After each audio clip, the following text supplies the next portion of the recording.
ലോകത്തിന്റെ പല കോണുകളിൽ നിന്നും ഇന്ത്യയിലോട്ട് ഇറക്കുമതി ചെയ്യുന്ന ലാപ്ടോപ്പുകളും ടാബ്ലറ്റുകളും IT ഹാർഡ്വെയർസും ബാൻ ചെയ്യാൻ പോകുന്നു എന്ന് പറയുന്ന വാർത്ത കാട്ടുതീ പോലെയാണ് ഇന്ത്യയിൽ ചർച്ചാ വിഷയമായത്.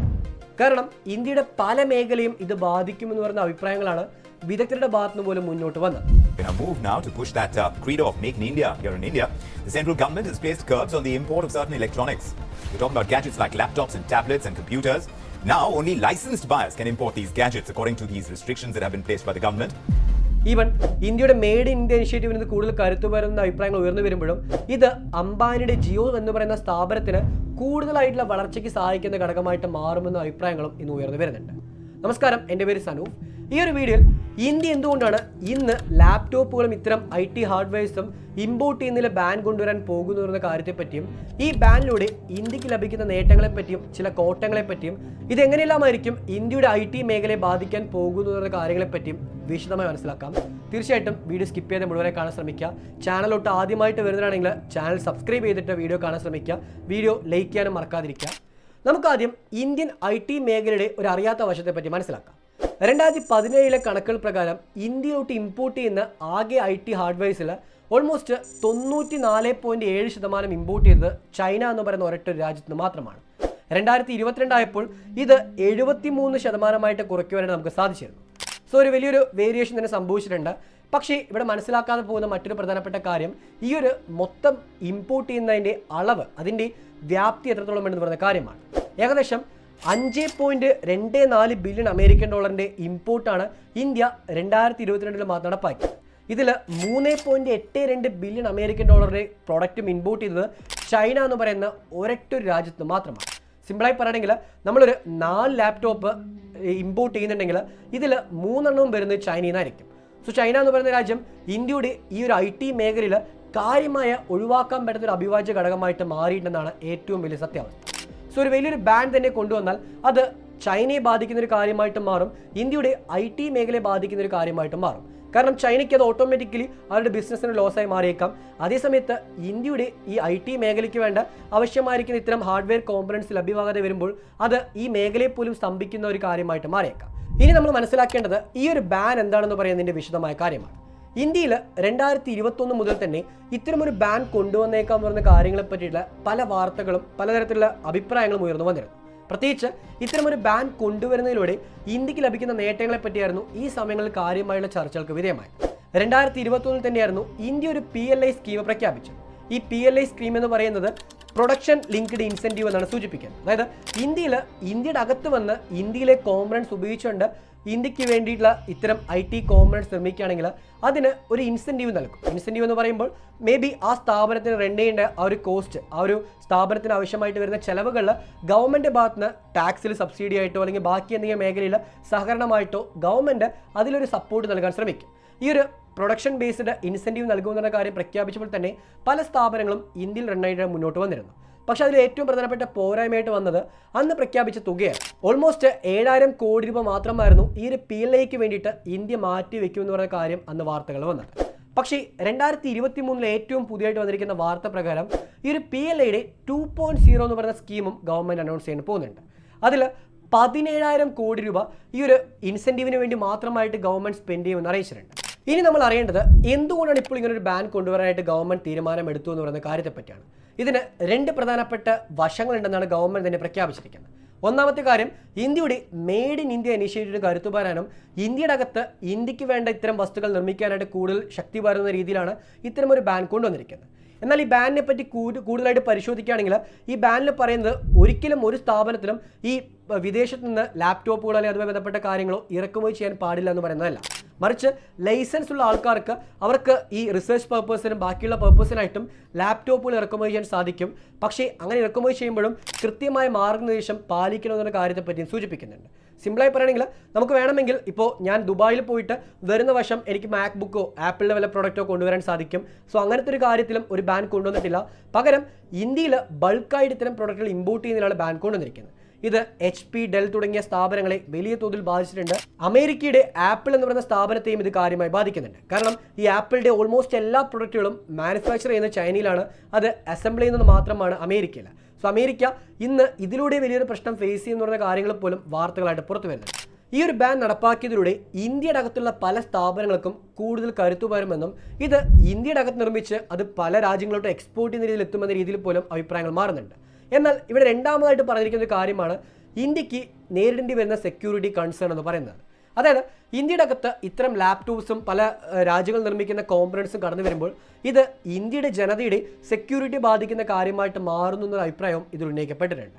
സിമ്പിളായി പറയുകയാണെങ്കിൽ ചൈന ഒരു ലാപ്ടോപ്പ് ഇന്ത്യക്ക് നൽകുന്നു, ഇന്ത്യയിൽ വിൽക്കുന്നു. ഈ ലാപ്ടോപ്പ് പലരും വാങ്ങി ഉപയോഗിക്കുന്നുണ്ട്. ബട്ട് ഈ ലാപ്ടോപ്പിൻ്റെ പ്രൈവസി എത്രത്തോളം സുരക്ഷിതമാണെന്ന് പറയുന്ന കാര്യത്തെപ്പറ്റി നമ്മളൊന്നും കൂടി ഡീറ്റെയിൽ ആയി പരിശോധിക്കുകയാണെങ്കിൽ വേണമെങ്കിൽ ചൈനീസ് ഗവൺമെൻറ്റിന് ഈ ലാപ്ടോപ്പ് നിർമ്മിക്കുന്ന സ്ഥാപനം നമ്മുടെ ഡാറ്റ പോലും ഷെയർ ചെയ്യാൻ സാധിക്കുന്ന ഒരു കോമ്പണൻ്റ് അവിടെ കാണാൻ സാധിക്കും. അതായത് ചൈനയിലെ ഒരു പ്രധാനപ്പെട്ട ബില്ലാണ് ചൈനയിൽ പ്രവർത്തിക്കുന്ന സ്ഥാപനങ്ങൾ ആ സ്ഥാപനങ്ങളുടെ കൈവശമുള്ള ഡാറ്റ ചൈനീസ് ഗവൺമെൻറ് ചോദിക്കുന്ന പക്ഷം ഷെയർ ചെയ്യണമെന്ന് പറയുന്നത്. ആ ഒരു കാര്യം ചൂണ്ടിക്കാണിച്ചിട്ടായിരുന്നു 2020-ലും 2021-ലുമെല്ലാം ഇന്ത്യ പല ചൈനീസ് ആപ്ലിക്കേഷനും ബാൻ ചെയ്തത്. അതേപോലെ തന്നെ ഇന്ന് ചൈനീസ് ഹാർഡ്വെയർസും ബാൻ ചെയ്യണമെന്നുള്ള കാര്യത്തെപ്പറ്റി ഇന്ത്യ മുന്നോട്ട് വന്ന് പറയുമ്പോൾ അതിൽ ഇൻഡയറക്റ്റ് ആയിട്ട് ചൈനയ്ക്കൊരു താക്കീത് എന്ന രീതിയിലാണ് ഈ ഒരു ബാൻ ഇന്ത്യ പ്രഖ്യാപിച്ചായിട്ട് മനസ്സിലാക്കാൻ സാധിക്കും. ഇനി അടുത്തായിട്ട് അറിയേണ്ടത് ഈ ബാനിലൂടെ ഇന്ത്യക്ക് നേട്ടങ്ങൾ സംഭവിക്കുമെന്ന് നമുക്ക് മനസ്സിലാക്കാൻ സാധിക്കും. എന്നാൽ ഇത് എങ്ങനെയായിരിക്കും ഇന്ത്യ അഫക്റ്റ് ചെയ്യാൻ പോകുന്നു പറയുന്ന കാര്യത്തെപ്പറ്റിയാണ്. സിമ്പിളായി പറയുകയാണെങ്കിൽ ഇന്ത്യയുടെ പല മേഖലയും ഇത് കാര്യമായിട്ട് ബാധിക്കും എന്ന് പറയുന്നതാണ് ഏറ്റവും പ്രധാനപ്പെട്ട കാര്യം.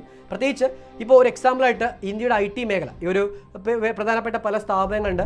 ഈ സ്ഥാപനങ്ങൾ പലതും റൺ ചെയ്യുന്നത് പല രാജ്യങ്ങളിൽ നിന്ന് ഇമ്പോർട്ട് ചെയ്തിരിക്കുന്ന പ്രൊഡക്ട്സ് ഉപയോഗിച്ചുകൊണ്ടാണ്. ഈ പ്രൊഡക്ട്സ് മേ ബി ഡാമേജ് ആവുകയാണെങ്കിൽ അതിൻ്റെ കോമ്പണൻസ് വാങ്ങിക്കാനോ റിപ്പയർ ചെയ്യാനായിട്ടോ അവർക്ക് വലിയ തോതിൽ പ്രശ്നം ഫേസ് ചെയ്യേണ്ടി വന്നേക്കാം. അതേസമയത്തിന് അടുത്തൊരു പ്രോബ്ലമായിട്ട് വരുന്നത് ഇന്ത്യയുടെ അകത്തുള്ള ഈ നിർമ്മാണ മേഖലയിലുള്ള കാര്യത്തെപ്പറ്റിയാണ്. അതിപ്പോൾ ഇന്ത്യയിൽ പല സ്ഥാപനങ്ങളും പുതിയതായിട്ട് കടന്നു വരുന്നുണ്ട്. ലാപ്ടോപ്പ് നിർമ്മിക്കാനും അതുമായി ബന്ധപ്പെടുത്തിയിട്ടുള്ള ലാപ്ടോപ്പിലുള്ള പല ഘടകങ്ങൾ നിർമ്മിക്കാനും ശ്രമിക്കുന്നുണ്ട്. പക്ഷേ ഇത് മാസീവായിട്ട് നിർമ്മിക്കാൻ ശ്രമിക്കുമ്പോൾ അതിൽ പല പോരായ്മകളും നമ്മൾ ഫേസ് ചെയ്യുന്നുണ്ട്. ഈ പോരായ്മകൾ എങ്ങനെ മറികടക്കാമെന്ന് പറയുന്ന കാര്യത്തെപ്പറ്റിയും ഇവിടെ ഒരു ചോദ്യം അവശേഷിക്കുന്നുണ്ട്. ആ ചോദ്യത്തിന്റെ ഉത്തരം കണ്ടെത്താനും ഇന്ത്യ ശ്രമിക്കേണ്ടി വന്നേക്കാം. ഇത് കൂടാതെ അടുത്തൊരു പ്രശ്നമായി കടന്നു വരാൻ പോകുന്നത് ഇന്ത്യയുടെ അകത്ത് നിർമ്മിക്കുന്ന ലാപ്ടോപ്പുകളോ അല്ലെങ്കിൽ അതിനകത്തുള്ള പല കോമ്പണൻസോ അതിന്റെ ക്വാളിറ്റി എത്രത്തോളം ഉണ്ടായിരിക്കുന്ന കാര്യമാണ്. കാരണം ഇന്ത്യയുടെ പല മേഖലകളിലും നമുക്ക് മറ്റു രാജ്യങ്ങളുടെ ഒരു ഇൻവോൾവ്മെന്റ് ഒഴിവാക്കാൻ പറ്റുന്ന ഘടകമാണ്. സോ ഈ ലാപ്ടോപ്പ് എന്ന് പറയുന്ന കാര്യത്തിൽ അല്ലെങ്കിൽ IT ഹാർഡ്വെയർസിലോട്ട് കടന്നു വരുമ്പോൾ അവിടെയും ഈ രാജ്യങ്ങളുടെ ഒരു ഒഴിവാക്കാൻ പറ്റുന്ന സാന്നിധ്യം കാണാൻ സാധിക്കും. അതുകൊണ്ട് തന്നെ ഈ രാജ്യങ്ങളെ അവോയ്ഡ് ചെയ്യാൻ പറ്റുമോ എന്ന് പറയുന്ന ചോദ്യം ഇവിടെ അവശേഷിക്കുന്നുണ്ട്. പിന്നെ മറ്റൊരു പ്രധാനപ്പെട്ട കാര്യമായിട്ട് ഇവിടെ മാറാൻ പോകുന്നത് ഇന്ത്യ ഫേസ് ചെയ്യാൻ പോകുന്ന പല ചാലഞ്ചസ് ആണ്. ഇന്ത്യ ലോക രാജ്യങ്ങളുമായുള്ള കച്ചവടത്തിൽ പല കൃത്യമായ മാർഗ്ഗനിർദ്ദേശങ്ങൾ നടപ്പാക്കുന്നുണ്ട്. ഈവൻ ഇപ്പോൾ ചൈനയിൽ നിന്ന് നമ്മൾ പ്രൊഡക്റ്റ് ഇമ്പോർട്ട് ചെയ്യുകയാണെങ്കിലും അവിടേക്ക് കയറ്റുമതി ചെയ്യുകയാണെങ്കിലും ഇതിന് ഈടാക്കുന്ന ടാക്സും അതുമായി ബന്ധപ്പെട്ട കാര്യങ്ങളിലും കൃത്യമായ ഒരു മാർഗ്ഗനിർദ്ദേശം ലോക രാജ്യങ്ങളെല്ലാം കൂടെ ഒരുമിച്ച് ചേർന്നുകൊണ്ട് പാലിക്കുന്നുണ്ട്. അപ്പോൾ ഇന്ത്യ ആ ഒരു കാര്യത്തെ വെല്ലുവിളിച്ചുകൊണ്ട് ഇങ്ങനൊരു ബാൻ നടപ്പാക്കാൻ പോകുന്നു എന്ന രീതിയിൽ മേ ബി ചൈനയോ ബാക്കി ഏതെങ്കിലും രാജ്യമോ ഇന്ത്യക്കെതിരെ രംഗത്ത് വരികയാണെങ്കിൽ അത് ഇന്ത്യ ഫേസ് ചെയ്യേണ്ട ഒരു പ്രശ്നമായിട്ട് മാറുന്നുണ്ട്.